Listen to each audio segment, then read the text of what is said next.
special effects budget. Here we are. Here we are. I love it. Yeah. Well, thank you for being down for a pleasure remix. We're here, we're focused. I'm focused. I ate. I'm focused. Sweet. Yeah. I've got a purring cat on me who's very princely, so I'm pretty happy too.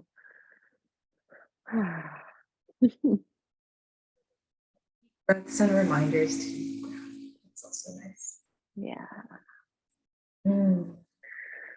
Yeah. So to begin this remix, I'm really curious how or if pleasure resources you, and if you feel like it does, to share a bit about what it resources you for. Okay. I really liked this question because I am somebody who like struggles with mental health. I'm also somebody who struggles with addiction. And pleasure has been, I would say, the biggest internal medicine that I use to resource me for mental health and addiction. And I'm really glad that we're like having this conversation because it's a tricky one to have. It's heavy subjects, you know what I mean? It's big stuff when you're talking about, substance abuse and like suicidality and, all the things that come with not being able to manage. I would say use I statements like my mental health in the past. And I feel like pleasure is so critically important for counterbalancing, at least in my experience, counterbalancing the need to depend on some of these other things for the sole source of my pleasure. And it's been a journey. It's been a journey trying to figure this out. Just because a lot of the narratives that I was brought up with is that there's this sort of glorification of pain and this sort of glorification of toughness and pushing through, and kind of that's what, quote unquote, is supposed to make you more worthy or more deserving, I suppose, of whatever it is, whether it be belonging or acclaim or validation, if you can endure. So I didn't experience a lot of, I would say, softness and pleasure growing up. There was more an emphasis on like performance and pushing through and not complaining. So I'll do kind of like the short skin version of like where that led me, because these values did not ultimately serve me, right? I had a life that kind of on the outside looked very good on paper, I suppose. But on the inside, there was sort of this lack of relationship to self. Like I didn't know how to be there for me. And this really became kind of like, well, I'll say it, beginnings of understanding that I had, maybe a missing relationship to who I am on the inside. Started like, you can kind of cover it up, right? I had a lot of language to mask. I had a lot of familiarity and experience and like being perceived, lots of air quotes, as normal as possible. Because if I was showing who I was, I, more or less of the time had been either rejected or kind of estranged or disowned in various different ways. So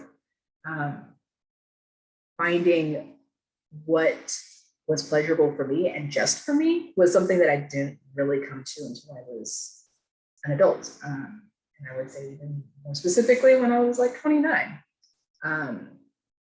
So when I I'll just kind of bring it to the pivoting point of like, where did pleasure come into this sort of healing? There was sort of, I don't know, short version of rock bottom story here, where like I had my career, my marriage, and my another secondary but very important relationship all end at the same time, which kind of left me alone. And that was a moment where I'm like, I started to turn more and more to drugs and substance and things to just sort of try to feel anything better than what I was, because I just wasn't interested in caring for myself. I wasn't interested in living. It was just kind of like, well, I'm here again, still not dead, don't really know how to go forward. And it was really difficult to parse out, like, what about the addiction was, some of it was serving me, like it was keeping me alive, but it wasn't sustainable, and I just didn't know what else to do.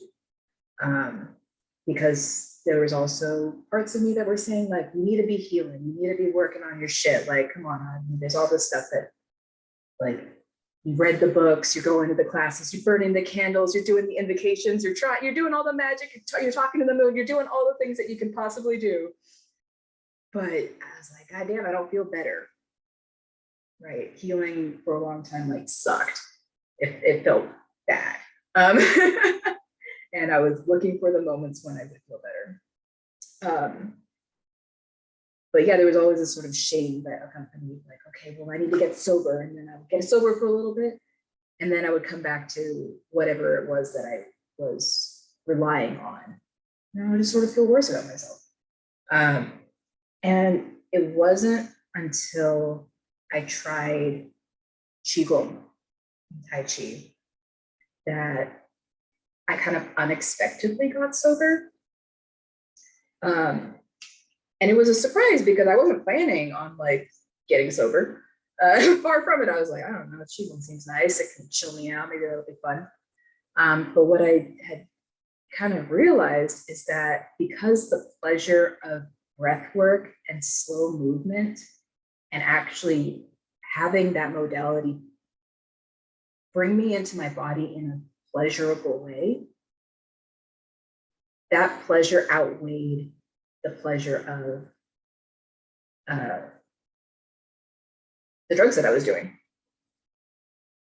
And it was sort of this, like, weird being able to see these, like, invisible scales that are happening in my brain of, like, if I'm using substance for this dopamine kick, for the serotonin, as this kind of like DIY medical counter for myself, and I'm self-treating pretty heavily, if I can get pleasure from movement and it's free, and it's not really hurting me, and it's helping me regulate my nervous system, which is also helping me heal, and I actually kind of feel high, like I get a pleasure high from, ooh, cloud hands, you know what I mean? Like, I'm just moving with all the 80-year-olds in classes, like, this is dope.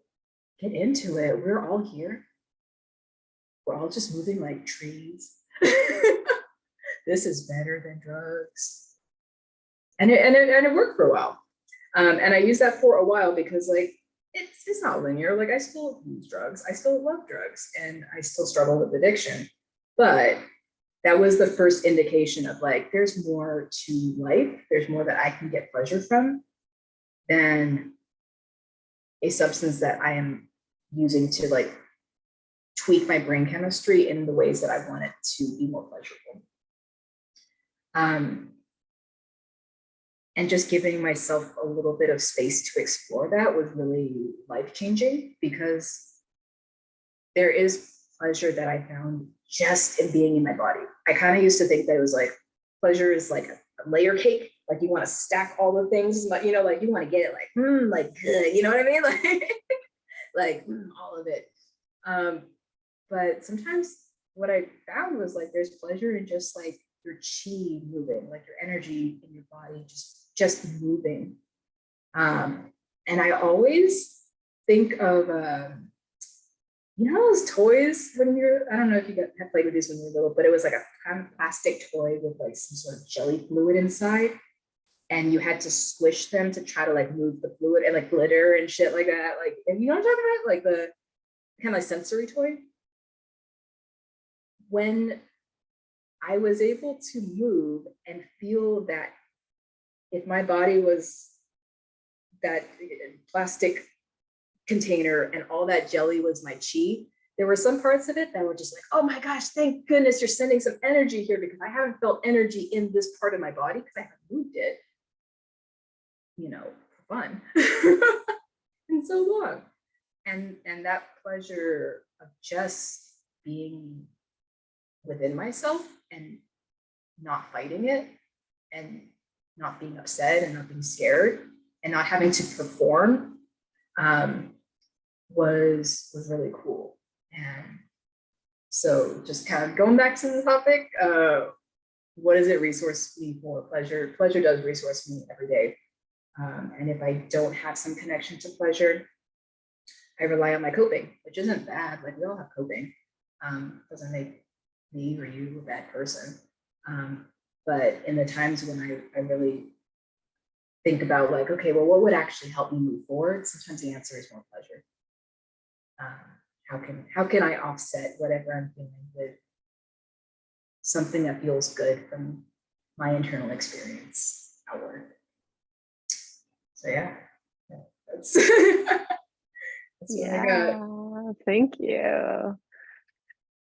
A lot of good imagery. Like I was thinking of the scales and that like squeegee thing. Yeah, I always think of that every time I'm doing like Tai Chi or Qigong and now kind of in dance. It's just like if I was just that thing and I just needed to squish like some movement and some blood and some chi like into parts of my body. I just think of those toys and get stuck. Just need a little bit of a little squeeze, you know, a little hug. Yeah, some movement. I forgot to mention earlier, but one of our kids is home. I have you on my earphone, but you may see them. That's why I muted. They were like cutting up an apple, and I was like, "Oh God, that's loud." Okay, thanks for that. Yeah. Yeah. So resourcing. I wonder if you feel interested. Oh, yeah. Did you? Oh no, I just got excited to tell you about a pleasurable experience because I was like, yes, that's it. Yeah, that's it. Okay, yeah, brainwaves. I love it. Okay, I've been thinking about this since the last time we talked, and I really was like, what is a pleasurable experience that surprised me? It kind of like surprised me. And okay, I'm going to try to tell this story in a way that sets it up. So you can experience this as well. So let me backtrack a little bit. This story takes place in November of 2019. So the aforementioned breakdown, rock bottom, you know, when I lost my mind, that period was sort of capstone with me leaving the country and traveling alone for a while. Semi-reckless move, but I'm really grateful that I, one, had the resources to be able to do it, and two, was able to do it safely. It's also pre-COVID. And the story itself takes place in Japan. So I, lost my job, lost my marriage and my, relationship, and was like, well, fuck it, I'm unattached right now. Let me just see if I can do something for me. And this was sort of beginning to try and get out of my funk, to try to enjoy living again. Just like it sucked too. It was kind of hard. It was hard to move and get out of my shell. There was a lot of social anxiety that I still felt. and traveling alone as like a visibly queer person, a visibly trans person in different countries. I'm just aware that I do sometimes attract attention or stares or comments. And I love Japan. I've traveled there before for work, and this is my first time going by myself for pleasure, right? Just for fun. And Japan is like kind of conservative around like sexuality and gender norms, transness, or quite a bit of transphobia. So as I was traveling, I really wanted to find queer spaces in Tokyo. And like I speak only a little bit of Japanese, like enough to get by. I'm not in any way conversant. So it felt kind of lonely. So it's traveling, there's a little bit of loneliness, a little bit of homesickness. But I was just trying to find like, where were the queers? Where can I go that I will not be a queer person? And this led me to a small restaurant / bar called Danyoku in Tokyo. And Danyoku is a foot bath restaurant, and it's a queer space. And if you're kind of like, like lighting up because you're like, wait, it's just a foot bath. It's just like hot tubs for your feet. And it was so like, wow, what a lovely concept that is. And I was like, okay, well, I'm gonna get myself out of the house, where I was staying on the hostel, and go to this space where like I don't know anybody, and see what happens. So I went kind of, I think on a weekday, walked in, little like walk up, second floor, like kind of sideways door. There's like rainbow stickers. I'm like, I think this is the one. I open it. I'm like, is this the foot bath? And they're like, yeah, come on. And I said, I want to try the foot bath. I'd like to do that and eat something while I'm soaking my feet. So in the center of this restaurant space was this kind of like submerged, maybe 2 foot deep kind of tub. And on top of it was like a long table. So you could sit on the ledge, have your feet in, and then eat. And there's those little like floaty bath toys in there, like little rubber duckies. And I was sitting by myself, feeling kind of like a little awkward because I'm like, I don't really know what to do. I'm just here. I'm literally just enjoying. And sometimes that feels awkward, or it did for me.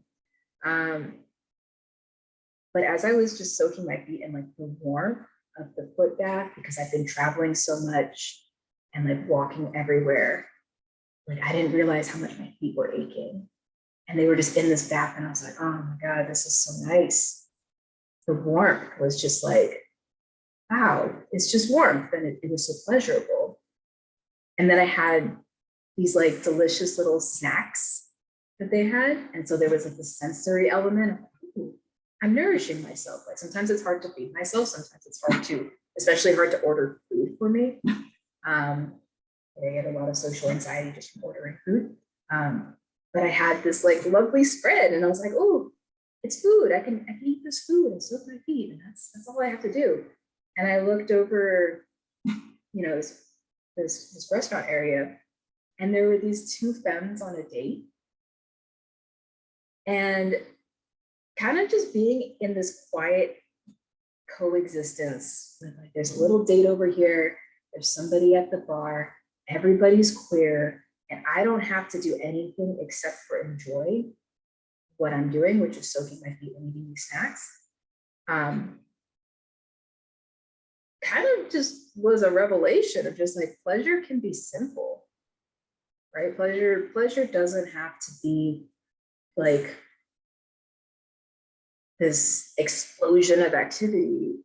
But for me, pleasure can be extremely quiet and internal. And that comfort of being myself and just receiving in a space where I'm surrounded by other people who like get me and are like me and also aren't judging me for being there. That was a type of pleasure that I just hadn't experienced before, especially alone. Especially alone. I really thought that pleasure had to come from kind of an interaction or some sort of even transactional kind of setup. And to indulge myself and say like, no, I'm taking myself to this foot bath. I'm taking myself out. I'm taking myself on a date. Was still pretty new for me. And at the end of it, I think I impressed myself. You know, I was like, that was a pretty good date, Harmony. Like, I really enjoyed myself. Like, I felt in my body. I didn't feel scared or weird.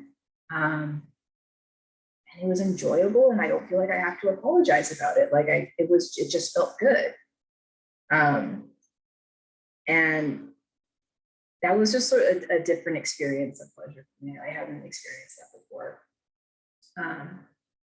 Especially after all the shit that I've been going through, it felt hard to smile at that time. Like I felt like I lost my smile, my laugh. Like it just sucked for a duration of time. And I was just so happy in that moment that like I could kind of like see the sky again. Like it's still there, the pleasure is still there. It was just about being open to it and inviting an activity and an experience that would allow me to like soak in it, really soak in it. And yeah, I think I've preserved some elements of that, like sometimes being in, you know, take a bath for self-care is really hard for me because like I don't like to sit in the bath. But soaking my feet, like that's doable sometimes. So it taught me something about myself, and then it gave me a tool or a resource that I could draw back on, or even just think about. Like, I can experience pleasure because I have experienced it, and sometimes I just need to remind myself that it is there. Right? It's like the sky; it's still there. There's clouds, but you know, beyond that is still this joy. So that's what I wanted to tell you though, because oh man, if you ever go, you know, to Japan, hit 'em up. Yeah, I will definitely hit you up. That sounds really lovely. And I don't know, I got nice tingles in the back of my head listening, imagining sitting with my feet soaked with some like yummy things in my mouth and like looking around and being like, oh my God, this is like the one clear space that I could find, you know, like the really, one, yes.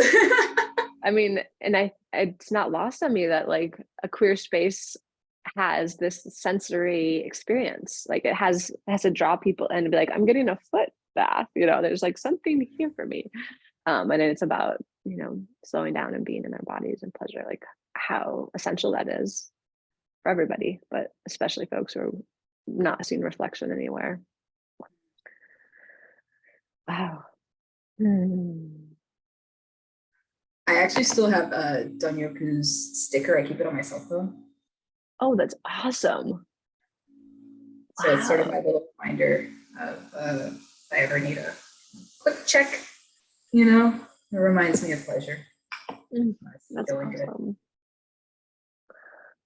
I love that. I think we have time for one more question. Is there one that I had mentioned that you were like, "Ooh, I want to go there"?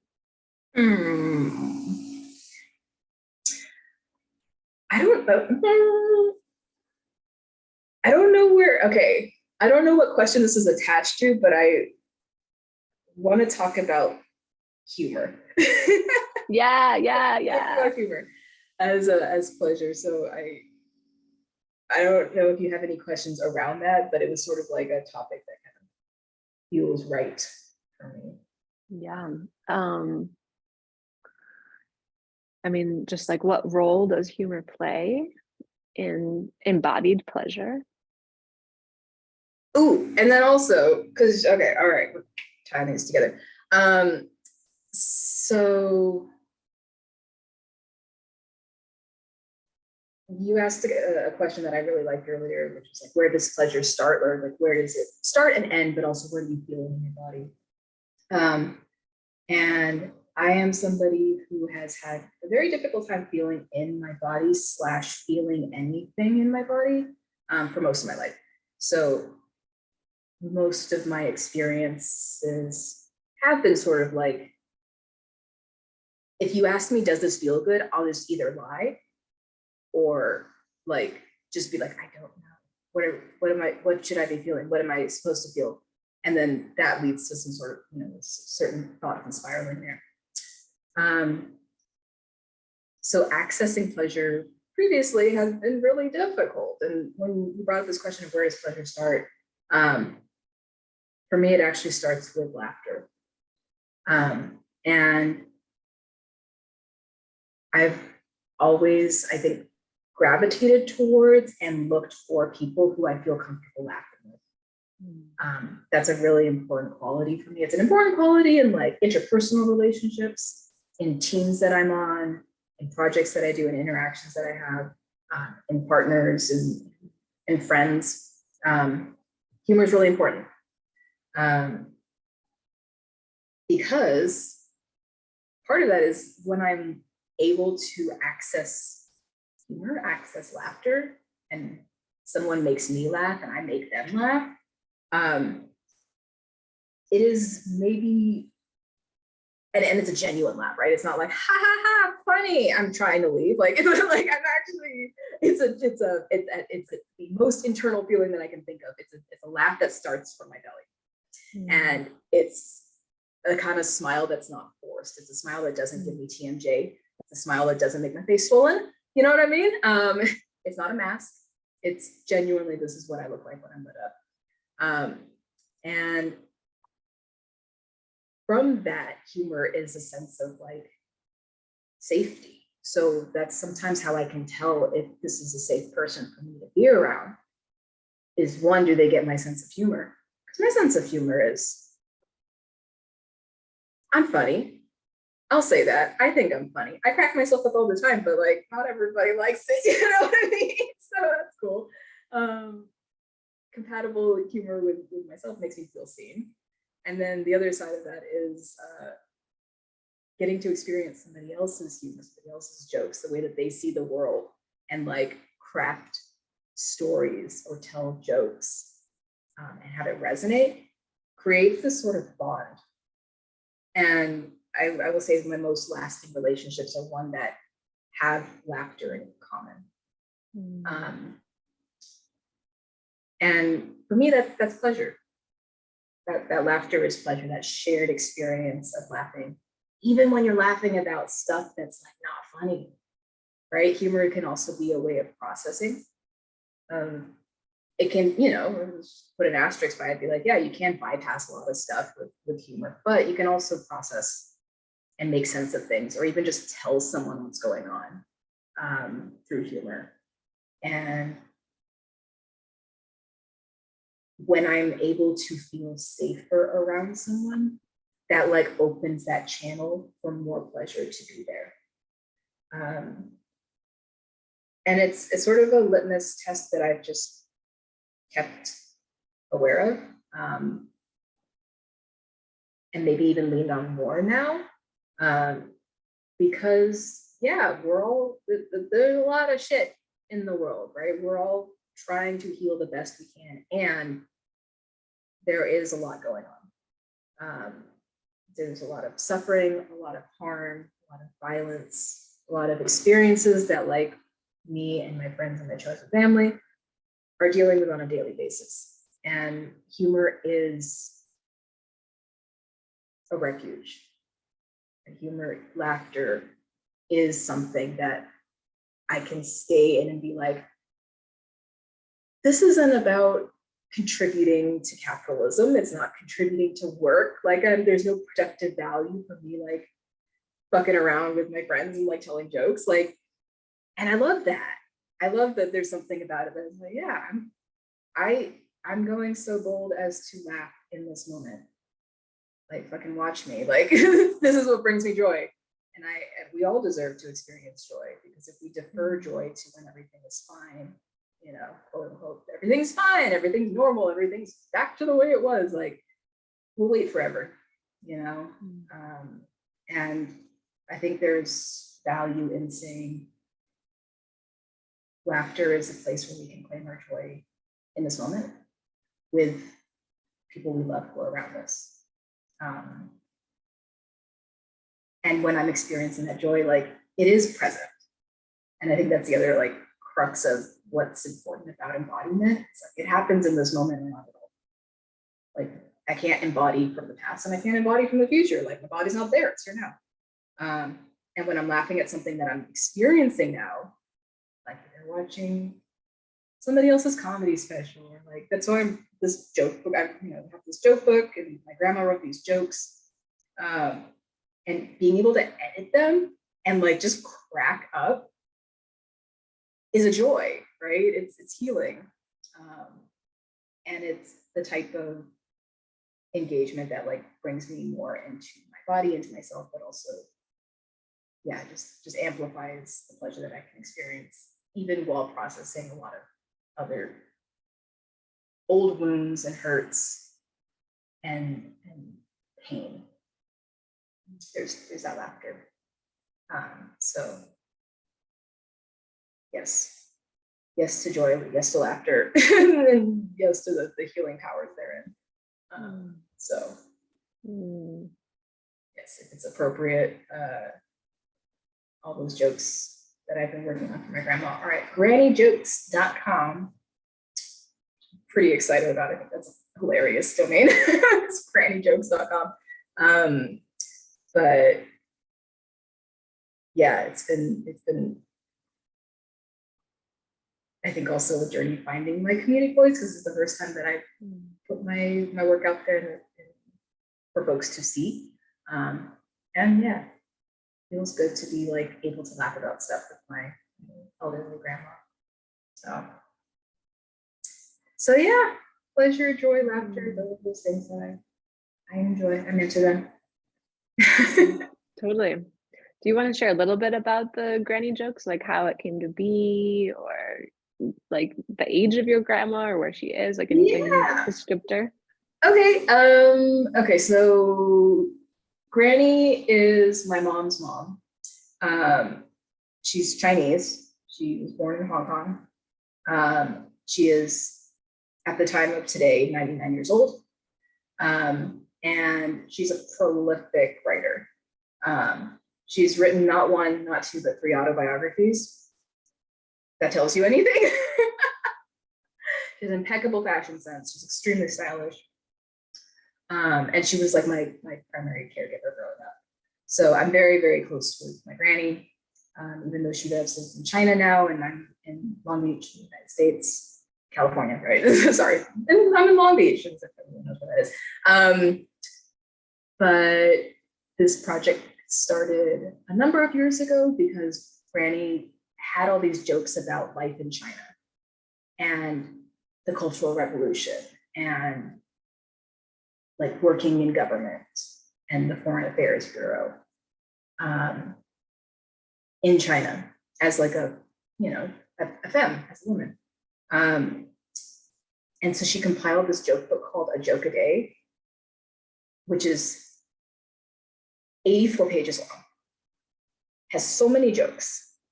And she handed it to me like, Harmony, I have these jokes. Can you publish them when you have some time? Okay, thank you. And I said, what? I'm not a publisher. Number one, I'm not a publisher. And then aside from that, I was like, these jokes are amazing, but I don't get how I could present them to like an English reading audience because there's so much about China in here. So in the process of kind of coming back to this project fairly recently and just having the lens of, well, what if I just make these a small selection of these, like a little zine with like 5 to 7 jokes that are all around a theme. And that's just like a series of things I can do to publish this work and make it digestible to a modern audience. That's been what Granny Jokes has become. So the intention behind it is to bring people more laughter. And this isn't me talking, this is Granny. Granny created this because she's also struggled with her mental health, and she's also struggled with,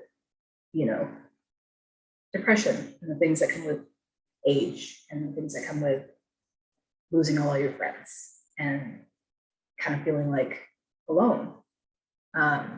Laughter is one of the ways that she's stayed here and stayed present throughout all this. And the intention behind a joke a day was to deliver people reading it a joke every day, or it's actually called a laugh a day, so that people could experience laughter every day. And not to neglect that as like frivolity or unnecessary, or like, oh, you work hard and then you can play hard. It's like, no, this is just medicine. Like, it's important to us. We deserve to laugh every day. And that's what this scene is about.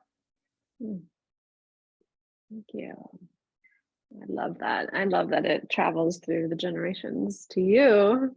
And then you get to share it with all your people. Yeah, no, it's been exciting. Today's actually the first day that I announced it to folks. So Great. Yeah. It just makes me think it's almost like trading cards, or like some way to like, hey, this is what my grandma's up to. Like, this is what my grandma used to do. This is my, like, can we bring out our these things that we kind of grew up with, we could feel them, and then we've embodied them in different ways, and that we can like bring them into multiple generations and be resourced by them. Totally. I really love the idea. I like that we said about trading cards, that they're these like kind of small, tangible things that you can pass between friends and like swap stories. Because even in just sharing this, on a limited basis earlier, just to get some feedback, it was really cool to just hear like, here's how I engage with it. Like, I love that you read it to your kids. Like, I think that's so freaking cool. I had no idea that it would be even funny enough to read to children. So it's really, you proved me wrong there.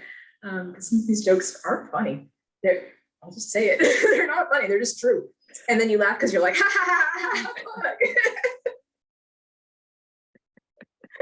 ha. They resonate in different ways.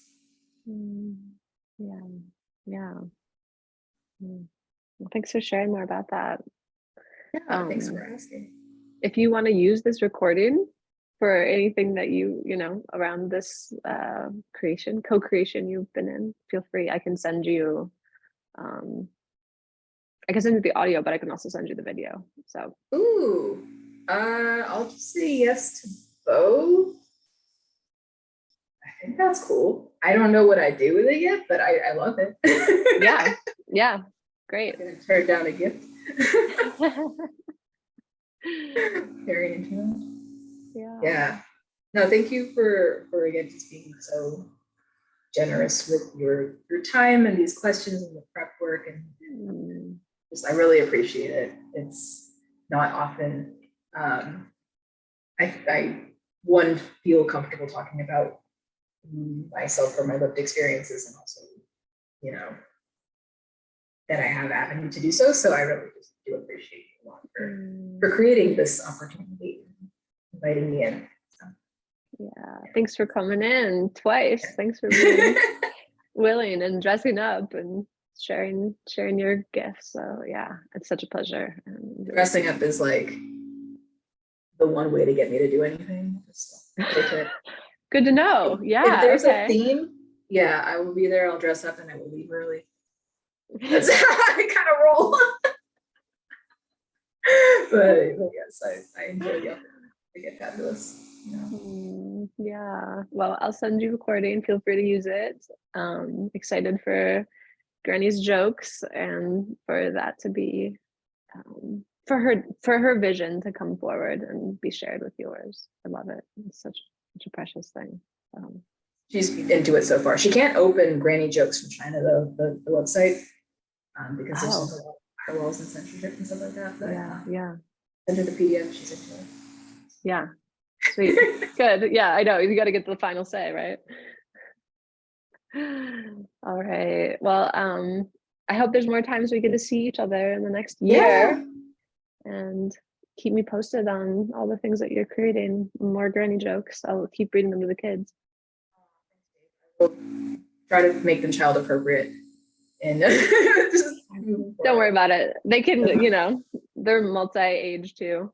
Okay. All right. I was like, oh my gosh, the thing that like came to mind was like, I talk about smoking. Like, is it okay to talk about smoking with kids? And I was like, all right. Yeah. Oh yeah. If it's in the world, it's okay. Okay. All right. Well, I'm glad. I'm glad for that permission giving. But yeah, wishing you just like happy holidays and happy new year, health and prosperity to you and your family.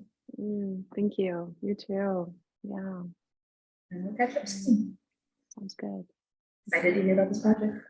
Yeah. All right.